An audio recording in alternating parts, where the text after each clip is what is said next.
J'avais une grande aspiration pour quelques dons de la part de Dieu parce que je ne sais ni chanter, ni danser, ni jouer d'un instrument de musique. Je priais pendant 9 ans le Seigneur de me donner la capacité de chanter des cantiques, de jouer de quelques instruments. Je pensais que si je savais jouer du violon, je pourrais faire une grande œuvre pour Dieu. Mais Dieu ne me donna rien. Il me laissa sans aucun talent de ce genre. Puis un nouveau désir vint en moi. Oh Seigneur, je ne veux que toi, je n'ai aucun autre désir maintenant, je ne veux pas d'autres dons. Je ne veux que te connaître de plus en plus, afin que tu deviennes plus précieux et plus réel pour moi. Depuis ce jour, nous dit frère Maxime, tout changea dans ma vie et j'eus un grand sentiment de satisfaction. L'Écriture dit, heureux ceux qui ont faim et soif de la justice, car ils seront rassasiés. Ils seront satisfaits. Nous le serons lorsque nous commençons à prier ainsi. Seigneur, je n'ai aucun autre désir, je ne viens pas à toi pour une quelconque faveur. Je ne demande rien que d'être avec toi pour toujours, jouir de ta présence et sentir tes bras autour de moi.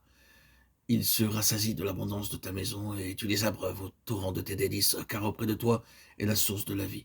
Par ta lumière, nous voyons la lumière. Psaume 36, 9, 10. Quel autre ai-je au ciel que toi, et sur la terre, je ne prends plaisir qu'en toi. Psaume 73, 25. Certains trouvent qu'il est difficile de prier.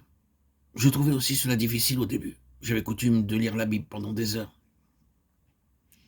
Tu enlevas tout désir pour le cinéma et d'autres choses mondaines inscrites dans mon cœur. J'ai abandonné tous les autres livres et je lus uniquement la Bible toute la journée.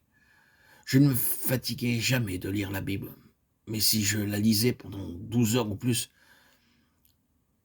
cela ne me fatiguait pas. Et je ne pouvais pas prier plus de 5 minutes par contre.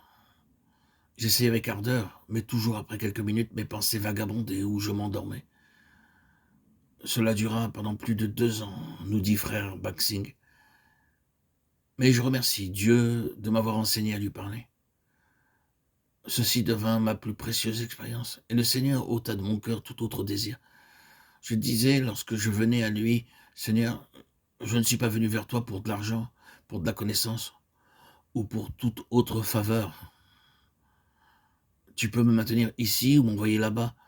Je ne veux qu'être avec toi. Lorsque vous entrez ainsi dans la divine présence, aussitôt toute fatigue, crainte et anxiété disparaissent. Cette divine présence nous comble. Frères et sœurs en Christ, bien-aimés, chers amis, auditeurs, auditrices, quelles que soient vos craintes, vos difficultés, la douleur de vos blessures, lorsque vous allez vers le Seigneur Jésus-Christ, ne dites pas vos inquiétudes, vos troubles ou vos tristesses. Il les connaît avant que vous les lui disiez. Agenouillez-vous et dites-lui, Seigneur, je veux venir passer ce temps avec toi. Laisse-moi jouir de ta présence. Alors toutes vos difficultés s'évanouiront. Lorsque vous vous relèverez, vous vous sentirez béni et rafraîchi.